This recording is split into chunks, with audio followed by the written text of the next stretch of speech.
Yes, ana m ekene onye ọbụla na-join m this morning.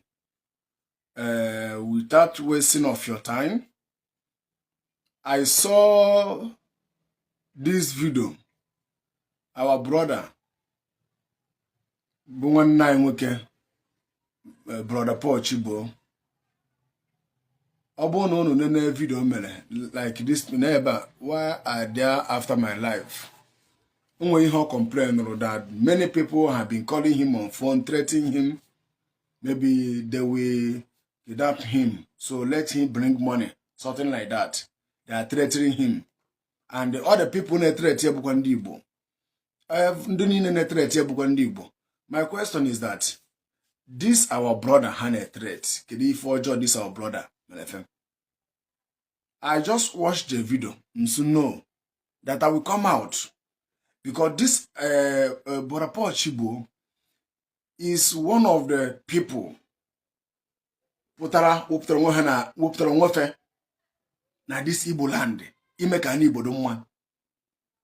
He spoke something about the kidney hospital that they are working to build. Ebe ha ga na-enyere ụmụnna ya aka na-aya ọya kidney.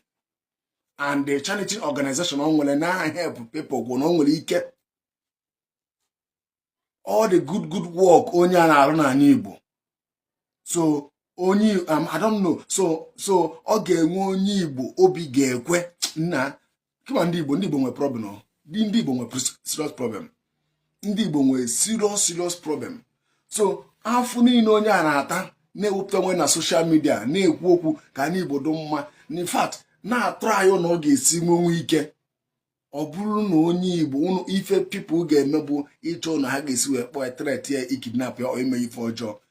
People are wicked. People are very wicked. People are very wicked. In a threat here, na-eme call, na-aba mba, na-achọ na ị ga-esi bịa ka ị bịa kidnap ya ọ ka ịtọrọ mpa ya ma ọ ịtọrọ mma ya dịka ihe o kwuru ọ ha sakpọ na phone na-aba sinyefe ego na ha ga-eme nka and ndị niile na-akpọkwa Discord bụkwa ndị Igbo. Why Igbos are wicked? Kedu ife ndị Igbo ji nwe obi ọjọọ? Kedu ife ndị Igbo ji gba wicked? Why Igbos? Why you Igbos are wicked?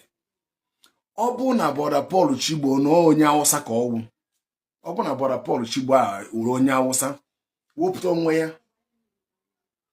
ya na-ekwu okwu concerning his people, na-ekwu okwu maka ndị Hausa, na-ekwu na ọ ga-esi ndị Hausa na mma. Ife onye Hausa ga-akpọ ya na phone chọọ na ọ ga-esi bịa ikidnap ya ma ikidnap mma ya ma mpa ya ọ ga-esi ike. But why we Igbos are wicked? Ndị niile na plan ihe ọjọọ against this man, Chineke kele n'igwe n'ụwa guys expose one by one. All the people that are planning evil against him, God Almighty will expose you people one by one because all no awundo meleka Igbo ha dị mma today.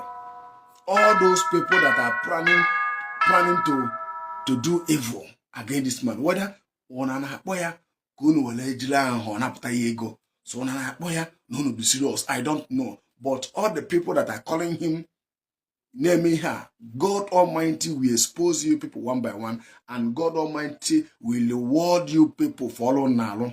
Ọ bụrụ na alụ ọrụ ọjọọ, Chineke ga-akwụ unu ụgwọ site n'ọrụ nalo. I don't know why people are wicked. I don't know why some people are wicked. I don't know why some people are wicked. I don't know why. I don't know why some people are wicked. You people are calling him, threatening him. Na-achọ na ọ ga-esi je tọrọ mpa ya ma ọmma ya. Threat where akwa onye nọ na Igbo na-achọ ka Igbo dị na mma. I could remember last year mgbe my health no in danger that time. He called me. Ọ nyere m aka na onye si n'ụmụaka and aka na edomole just I made him expect that time. He helped me during that last year. Many people on na-agba mbọ na-enyere aka na Igbo a ka unjiwe na plan ihe ọjọọ against him. Una na plan ihe ọjọọ against him. Na plan, why are you people threatening him? Why are you people threatening him? And all of you that are threatening him, unu niile bụkwa ndị Igbo. Onye he's planning to Elo Kidney Hospital in Dimboland. Now you people are planning evil against him. Onye obuna, I'm about to land up. Onye obuna bu onye Igbo. And then I plan ihe ọjọọ against Brother Paul Chibo. Na plan onye ga-esi bịa tọrọ mpa ma ọ tọrọ mma ma ọ tọrọ ndị na-arụ ya ọrụ ọ tọrọ ya o mee ihe ọjọọ. Chineke kere n'igwe n'ụwa ga-ata gị afụfụ ọ bụ na ịchaghara na mmehie ahụ ị na-achọ ime. Chineke kere n'igwe n'ụwa ga-eme gị expose. God Almighty will expose you. God will expose all these people that are planning evil against him. God will expose people one by one.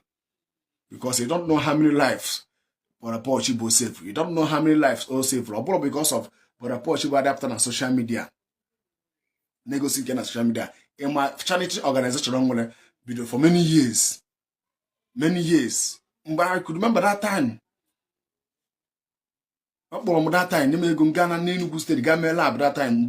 My health not in danger. That time, last year. He tried for me then. And there's some people they even don't know. How many people on the Nyelaka? How many people on the Nyelaka that time? Do you know how many people on the Nyelaka Ndo charity organization on the help? And if all Yakono now plan how to do evil, him threatening his life. Onye no na Igbo na fight on him on an Igbo gesido mma ko na threat una cha no do le ego na cha na wo billionaire. In fact, some people are wicked. Some people are wicked. Don't want to be ojo. Some people are wicked. Don't want to be ojo. Some people, some ndị Igbo nwere obi ọjọọ achọ ka n'Igbo do na mma. Achọ ka n'Igbo do mma. Ọ na-achọ na ọ ga-esi dozi n'Igbo dozi. They will come to bring confusion. They will come to bring scattered. Look at our brothers, our sisters. Now, boss, all of them are running away from Igbo land. Some of our brothers, bear another back to their land. They are running away from Igbo because of Ihanemen. And we are calling them they should turn back home, develop their land. And you people are even trying to kidnapping people. Na mi hojo na Igbo gemeka people na boss na Igbo. Chineke unine nemeratin. God will expose all of you one by one. God will expose all of you one by one. God will expose all of you one by one. Chineke ge expose one by one. Let me stop this video here. Yeah, thank you. I'm still your brother evangelist, Ebube Joseph.